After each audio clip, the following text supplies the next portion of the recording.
Congratulations on your nomination. It was for playing the Beast in Dirk Gently. It was such a fun addition to this already quirky cast. What was your favorite part about playing this role?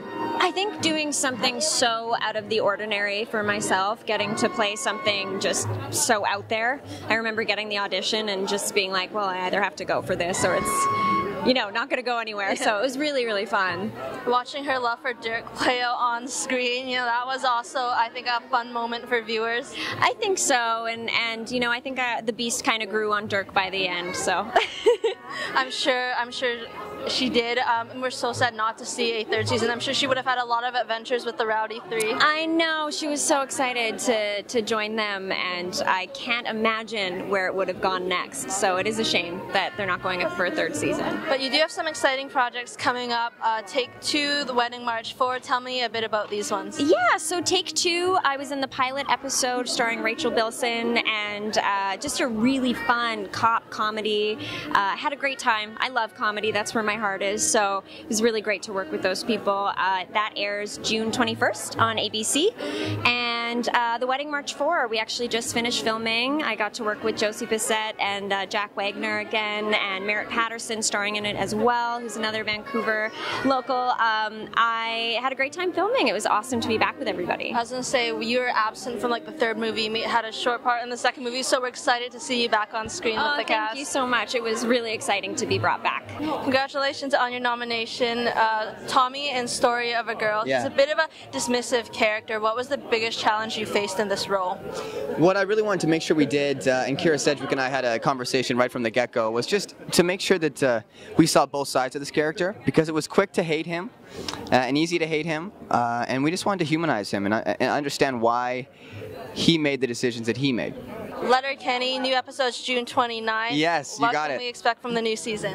You know, it's the same show with a little bit more craziness. We have some cool guest stars popping in this year. We have Jay Baruchel, Sarah Gaddon's coming back for a little bit. And, you know, without giving too much away, I think this might be our best season yet.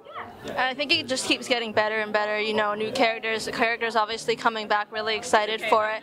You're a Canucks fan. Yes. You know, the young talent we have in our system. Yes. Where do they finish next season? Okay, well, I don't want to put too many, you know, expectations on them for next season, but I hope by 3 to 5 seasons from now, we can have a serious contender. I'm happy with the management right now, and I don't think next year's the year, but I'm going to be optimistic and say we finish 22nd. 12 nominations in total for Deadshot. You have 3 wins. Is it 11 so or 12? I think it was 12. Let's just say 14. Okay, let's just say 15. Okay, 15. Raise it one more. All the nominations. Okay. Tell me a bit about this film. The film's called Dead Shack, and it's something I wrote after trying to write all these like really expensive movies. And I was like, this is never going to happen. And I saw a remake of one of my favorite movies called Fright Night, and it kind of reminded me of like old cheap horror movies like from the 80s with like a lot of comedy, and it's like, oh, I could probably do this for super cheap. So I wrote this outline in like 3 days, try to write it with the least amount of characters possible, try to make it as fun and the least locations, and 4 years later we finally made it thanks to Amber Ripley and Telefilm put in some money, and yeah, it was just really fun.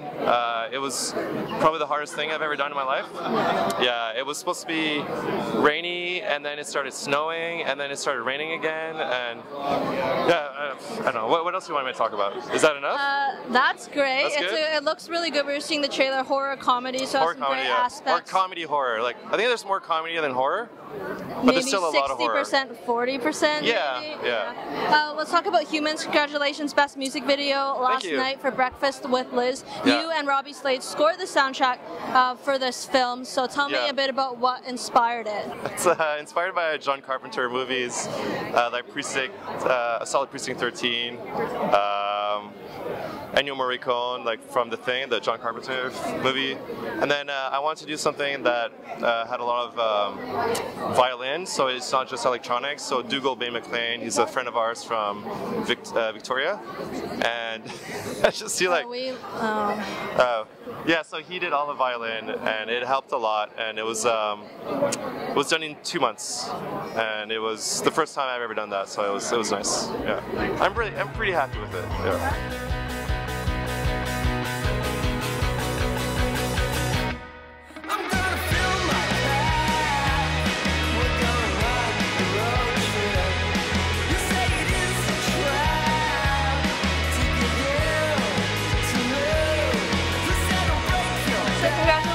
on your nomination. Tell me a bit about what you're up for tonight.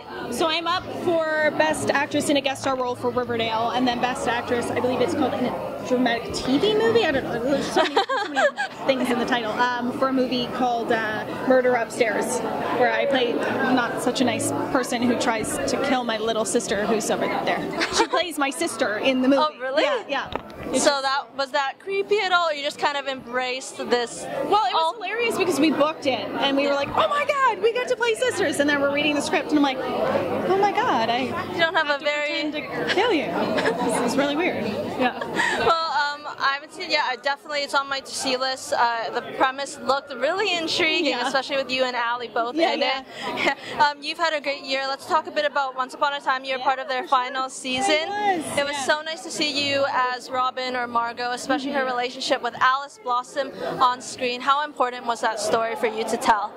I mean, I think it's one of those things that it's sad that it was when the show was ending, because I feel like fans really responded to our relationship and both of our characters. However, I feel like on that show, and have us both play such iconic characters was such a wonderful thing, and it was so inspiring to read all the messages from fans to be like, oh, I'm like, thank you so much, you gave me the courage to come out, or like, you inspire our relationship, or we love your love so much. And I think the writers did such a fantastic job of writing it so beautifully and not making any mention that it was, a lesbian relationship. It just was a relationship. It just was love, and that's all that mattered. Yeah, I think that's so important, especially in a show like that. It was kind of like a new storyline to tell, and it played out so well on screen. You and Rose are friends off screen. I know she was out there celebrating your birthday at Disney. Yeah. So how much has your relationship grown from the show and then to now? Well, we were just roommates in LA for the past month and a half.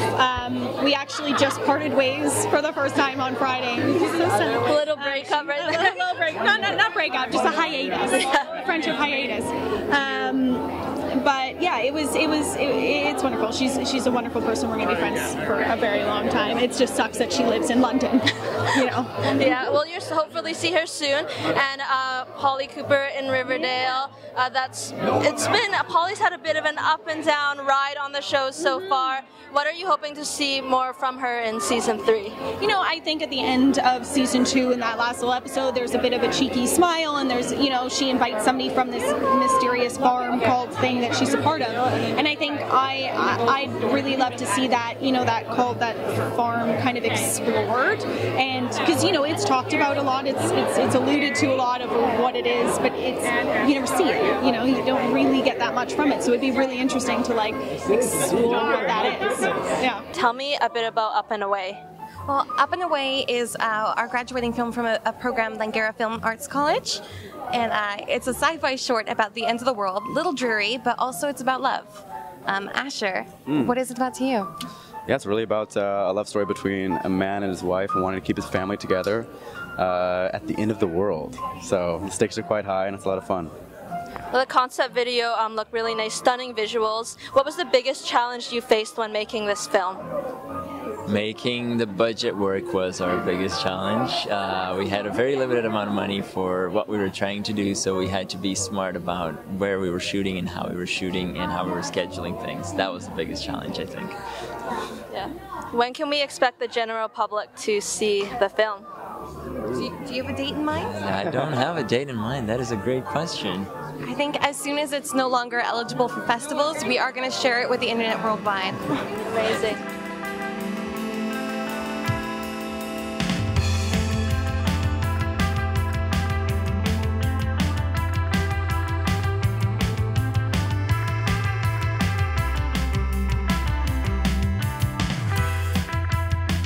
Congratulations on your nomination. Thank you very much. You play Liam in Adventures in Public School. Yeah, I do. Nice. He's been homeschooled his whole life. He's kind of going to public school, a bit naive. What was the biggest challenge for you in this role?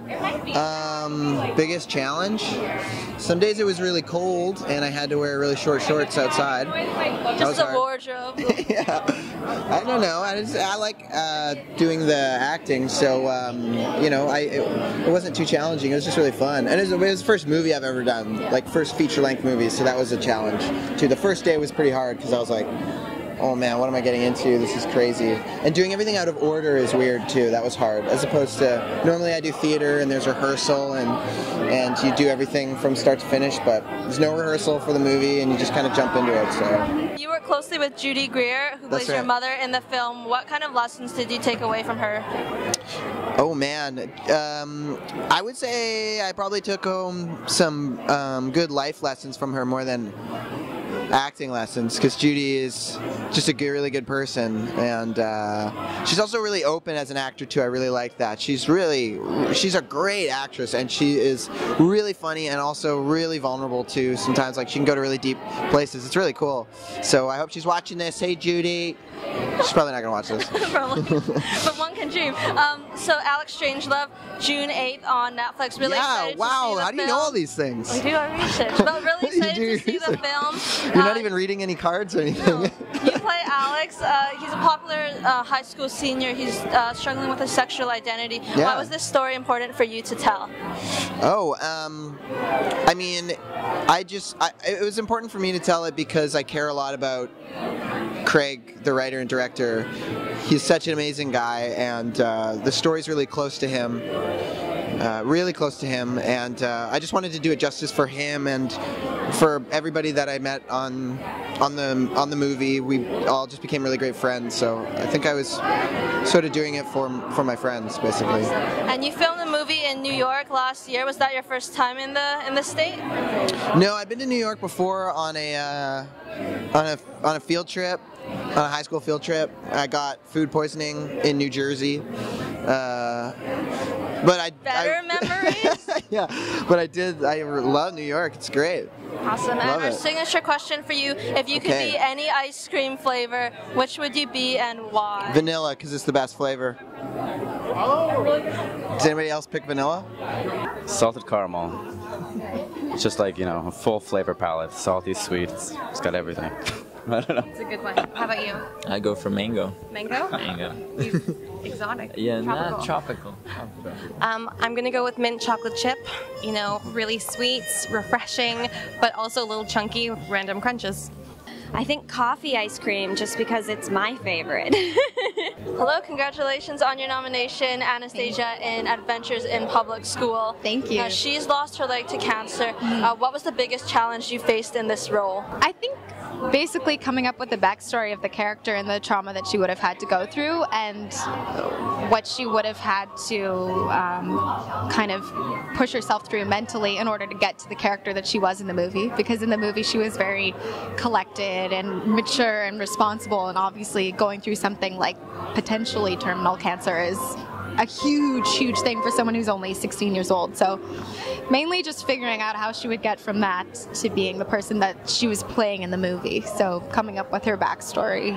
You have a couple of exciting projects. You're currently filming Valley of the Boom. Sci-Fi's Deadly Class was just picked up, which looks really awesome. What can you share about these two projects? Oh man, well, Valley of the Boom is definitely one of the coolest projects I've ever worked on. I've been watching National Geographic since I was a kid, so I was really geeked out to be a part of a National Geographic show. The filming style is really unique. I think it'll really catch on well. It's a cool blend between like Silicon Valley, but with a little less goofiness. And then Deadly Class, which I think we're going to picture later this summer or in the fall, which is executive produced by the Russo brothers, who did all of the Avengers movies and Arrested Development, and they're amazing. And the comic creators are phenomenal. So we're really excited to do some action-packed stuff. We've got a lot of stunt training to do, and it'll be really fun. You foster cats. I do. What's the best part about having these beautiful animals in your home? You had to name one thing. Oh my God, one thing? I know it's probably 1,000, but what's the best one? Everything. Oh man, that's such a good question. I mean, okay, let me think for a second.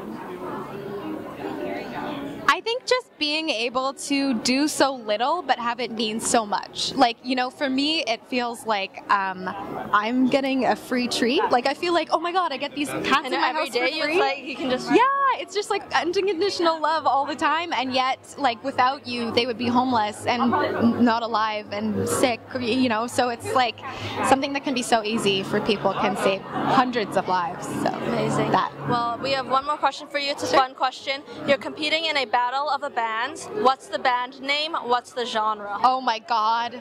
Okay, it would probably be indie rock. And the name would be...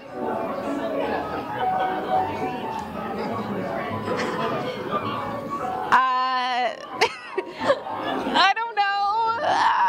The Freezies. Yeah. Coming soon to a record store near you. Look for it. Oh my gosh. Well, it would probably have to be a hip-hop concert. I'm a big hip-hop guy.